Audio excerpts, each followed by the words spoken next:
get it? Oh, come on. Oh. Do you want a revolution? Woo. Welcome back. It's Inside the Trenches, baby. We're live here at Small Sliders, 1635 Barataria Boulevard. And listen, my next guest and I, we really love that bumper music coming in, baby. Boy, you brought us back to that woo. Yes, indeed. Come on.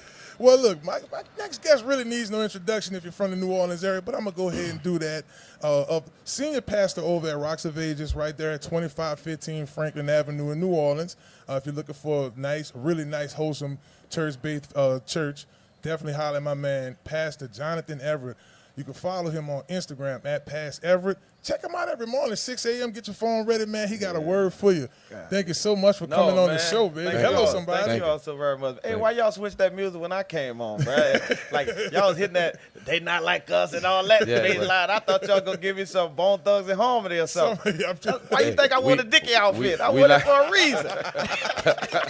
We like them dogs and the Dickie outfit, Pastor. We just wanted to make sure. You know, Kurt had a little flavor with it. That's a little music there. Now, them beats wouldn't produce that here. I'm pretty sure he's going to do something with mustard here soon. Track master. It's going to be nasty, man. Thank y'all for letting me come on, man, and share our story. Yeah. Now, before we get into the story, and like I said, I know bits and pieces of it, just following you over the last couple of years. I want to let our guests know, and if y'all just tuning in, we're live here at Small Sliders in Marrero, so feel free to come down. But we rocking the New Year's in 2024, the New Year's Eve deal. We bring it 2025 and right.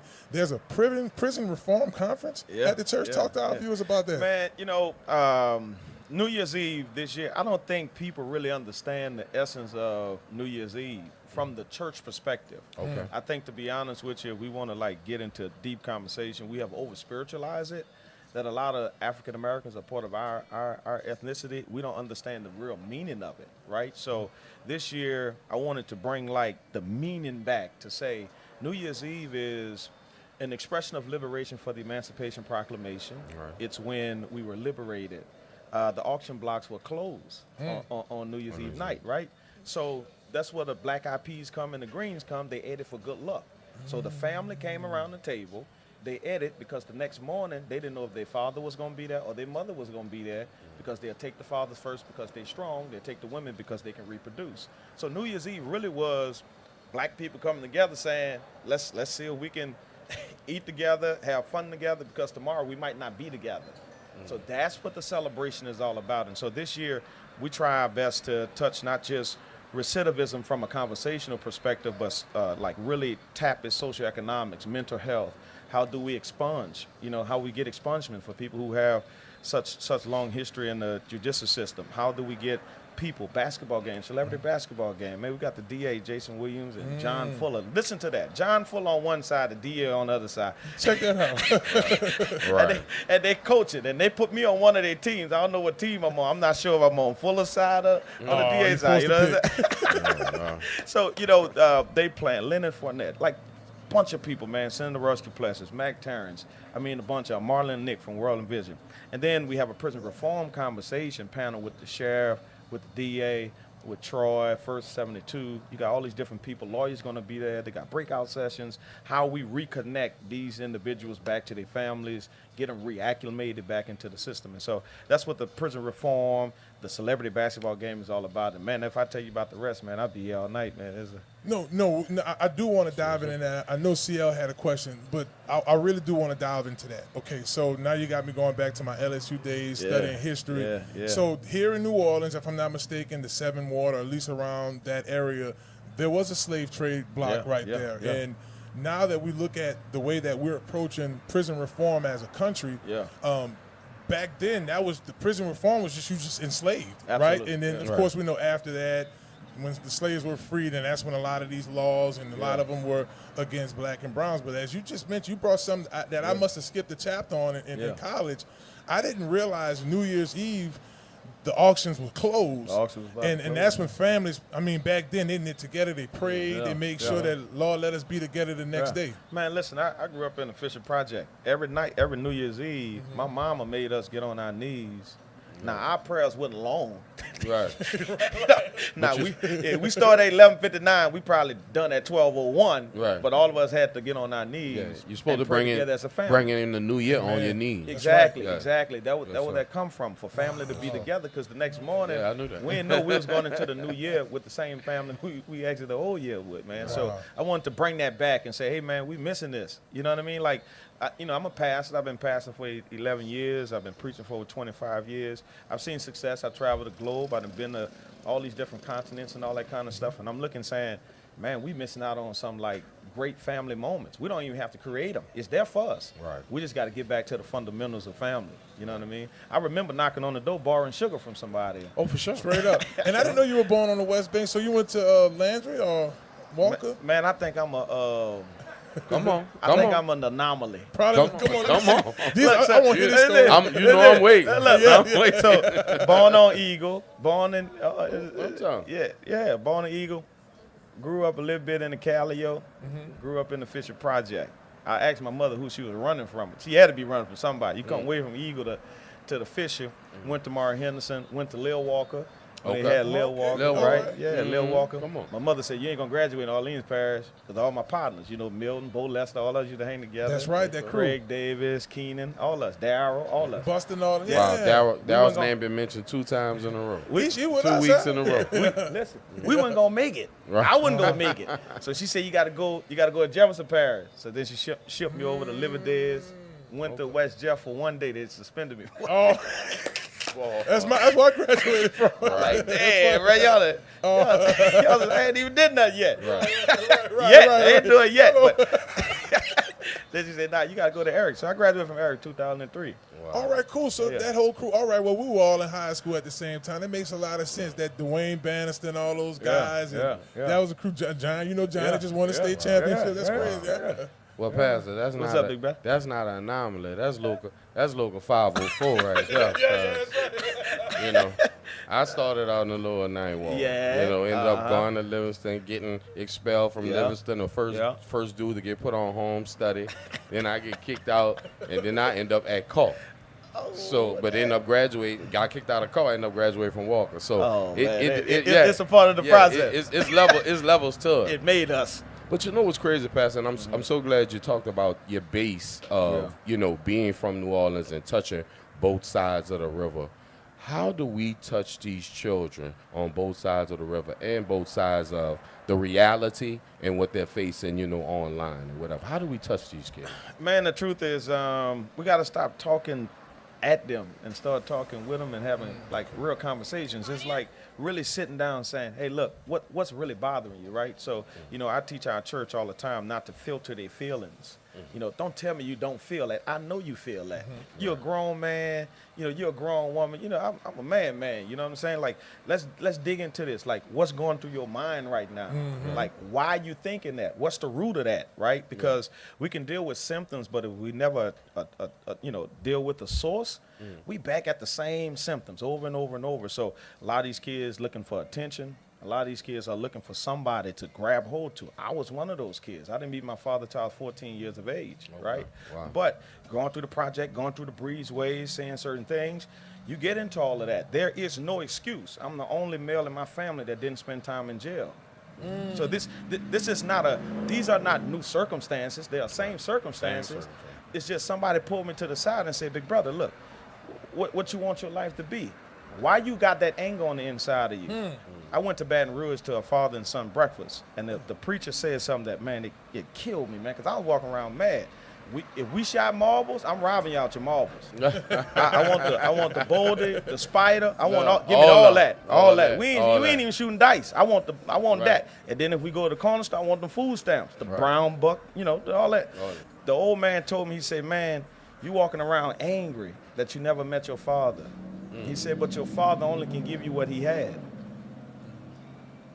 That was rich. Wow. He said, you're expecting something from somebody that don't have it. That's a good point. No, you see what I'm saying? Yeah, that's huge. But that was a hard reality though. So I had to go and get around some real men to teach me how to be a man. You know what I mean? Just because it's not available to me doesn't mean I can't be exposed to it. Copy that.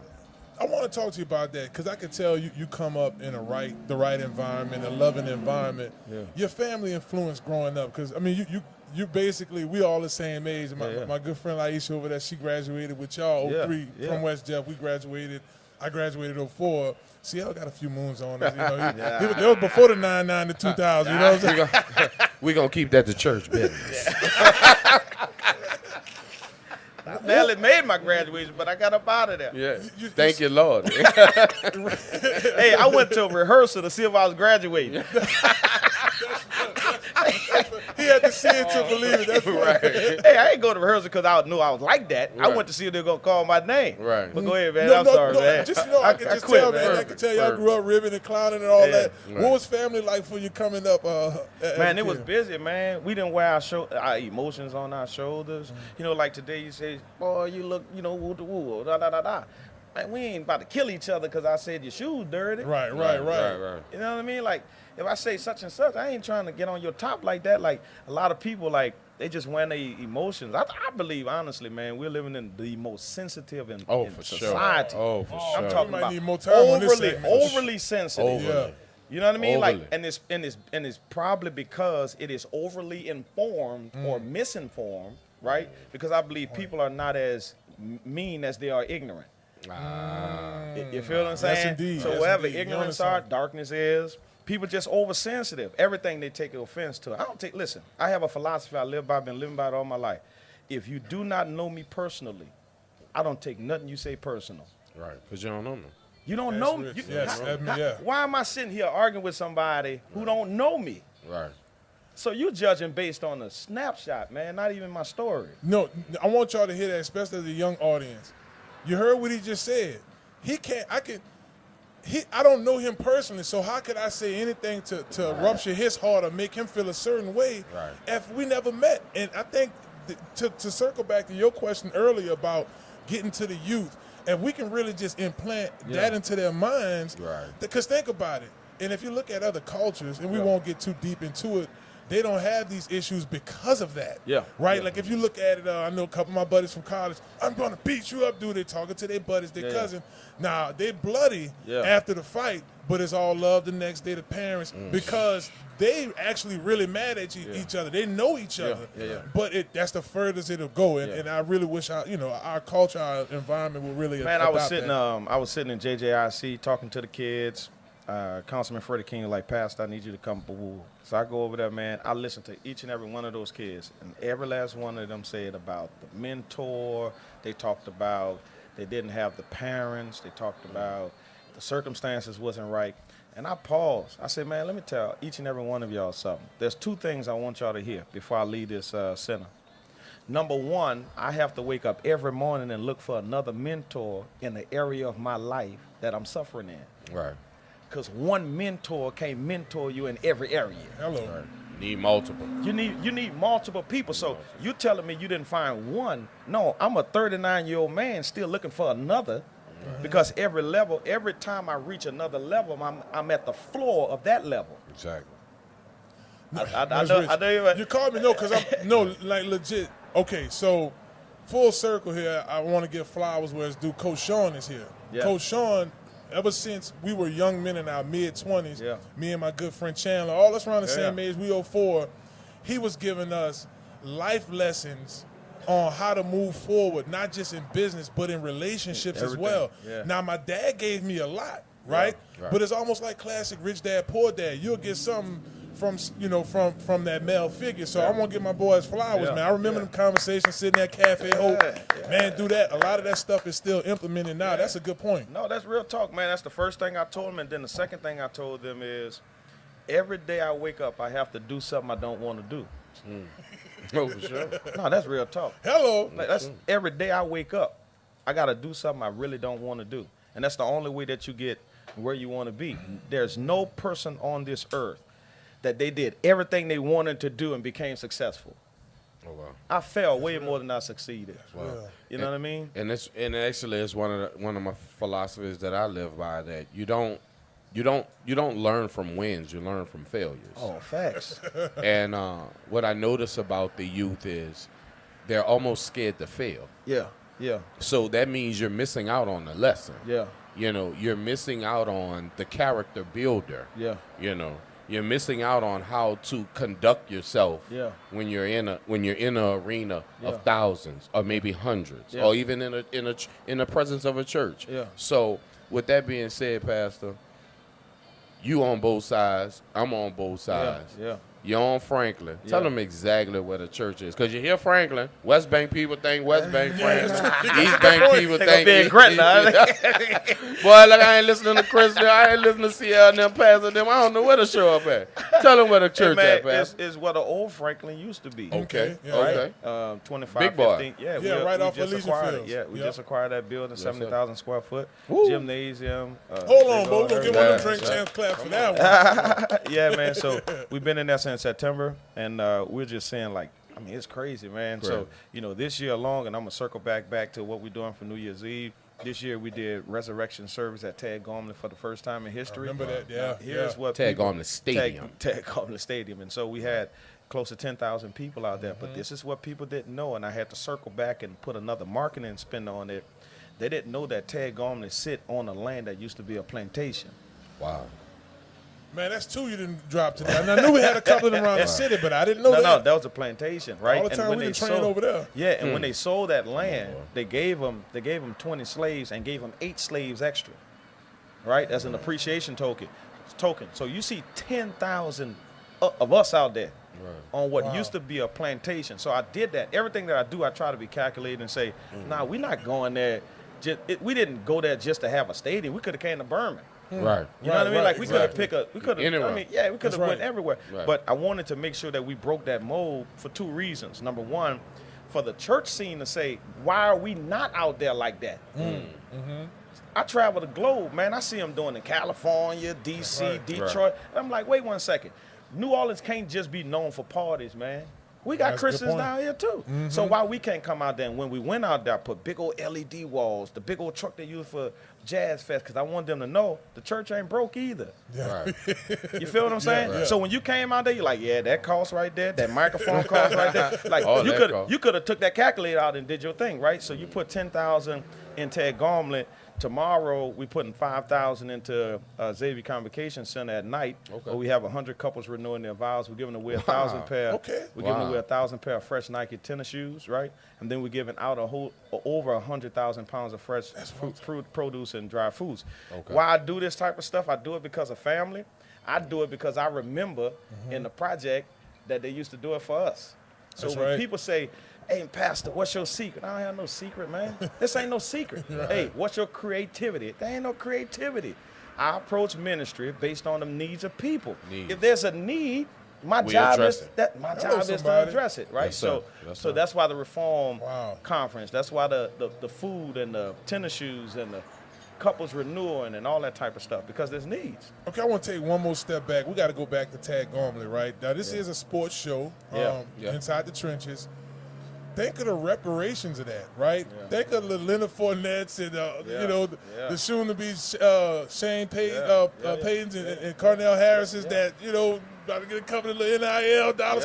All that reparation from the games was played right there. We done played some legendary games on that field. So that's a really interesting point. I find that pretty cool. Well, it's actually amazing, Pastor, and you truly learn something new every day. And obviously, I have learned something new knowing about Ted Gomlin Stadium. And I guess now all the oak trees make so much more sense. It makes sense now. It makes so much more sense. And the land and the average New Orleanian has no clue how big City Park is, let alone Ted Gomlin.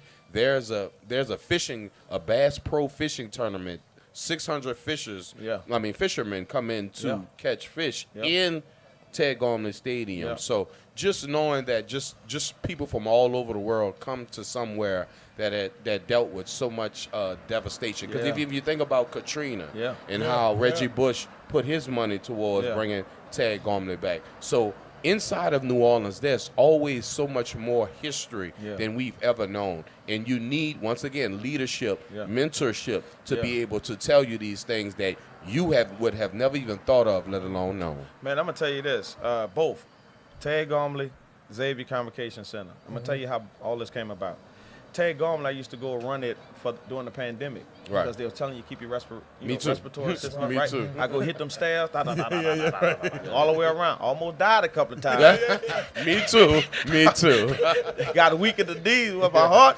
Looking around, see if somebody that'll help you like, just in case it go wrong. Go ahead on and sit down, sit this one out, right? And I stood there one day and I was like, man, what would it look like to have people out here praising God in the open heaven? So I dreamed that. I just had that vision. 2019, I went to my little nephew graduation at Xavier Convocation Center.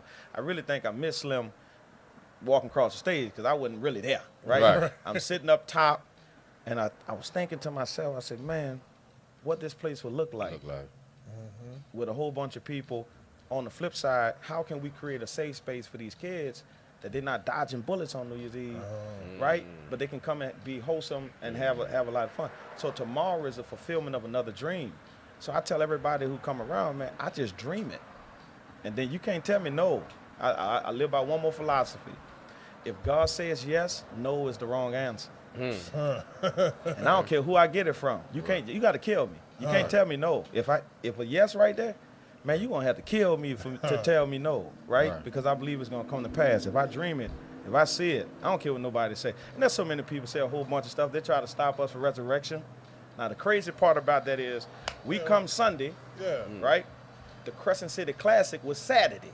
Oh, wow. So they was calling the city, the mayor, the councilman. They was calling all them that Sunday when we was in there. Oh, it's too loud over there. They got too many people blocking the driveway. They were doing all kinds of stuff. The councilmen was sitting in front of the church service. Right, exactly. They're like, Rev, just go ahead on and preach, Rev. You know what I mean? So, but you just look at all that tension. So a lot of people say, man, we see what Pastor's doing, but it come with a lot of pressure. You feel what I'm saying? I get it from all sides. But I don't care, because if you don't know me personally. Right. That's right. That's right. New levels, new devils. Hey, I know what my demons, and I know where my enemies at. I know where I left them. Right. I know that's right. You see what I'm saying? I want to get back to the celebrity basketball game and the prison reform. So this is open to the public. Could anybody come? They can slide on us. I'm going to say they can come through for the Lord. Slide on. They can come through for Jesus. We got I like it. Man, my bad, man. No, that's They can really come through. 2515 Franklin Avenue. We're going to have all of those things at the church during the day. So it's open. Food trucks, all that kind of stuff going to be there for people to have a very festive time, man. And I just really want people to come get the resources. Right, because a lot of people say, "Man, what are resources at? How can I get this off my record? Like serious expungement? I ain't talking about the lawyer who say, "Oh, you just give me your bread and send you through so many loops." I'm talking about real people, and then First 72 who really doing the work, who have experience. Guys coming out after 30 years, after 40 years, getting them jobs, getting them health care, getting them IDs, driver's license, CDLs. You feel what I'm saying? Like real reform. We ain't talking about just hey man, look, go clean some trash up. We're talking about real reform. And so all that's going to be throughout the day, man. I'm excited about the basketball game, man. I probably play 2 minutes, then I'm out of there. Straight up. Well, I see y'all got Bo on that thing. Yeah, I had to call Bo. Bo on my team. I don't know what team, but you better. You got some trainers. You talking about a living legend now. Yeah, Mac. Yeah, that me and Bo grew up together in the same house. That's man. You got my man Mac Terrence, Marlin.